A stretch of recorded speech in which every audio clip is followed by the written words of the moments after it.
पुणी बढ़िला एसएमसी एसएमडीसी कार्यकाल। हाँ आज्ञा, आपण जहाँ शुणुंट ताहा सत्य अटे। पूर्वर चिठी करा जाइथिला जे जो एसएमसी एवं एसएमडीसी रही से मानक कार्यकाल एप्रिल मास 30 तारीख पर्यंत रहिबो। ताहापरे मे मास 1 तारीखरु नूतन एसएमसी कार्य करिबो बोली चिठी हेतिला। किंतु वर्तमान ओसेपा तरफरु चिठी आसीची एवं एही चिठी रे उल्लेख करा जाइछि जे नूतन भाव रे वर्तमान कौनसी प्रकारर एसएमसी एसएमडीसी गठन करा जिवो नाही।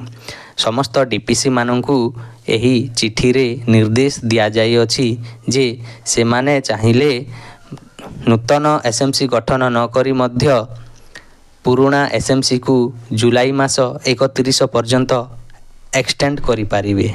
हाँ आज्ञा, यार अर्थ हेउछि जे पुराना एसएमसी एवं एसएमडीसी जो थिला सेमानकर कार्यकाल वर्तमान पर्यंत सरी नाही। से माने जुलाई मास 31 तारीख पर्यंत निजर कार्य करिबे। सेथि निमंते एही चिठीटी करा जाइछि।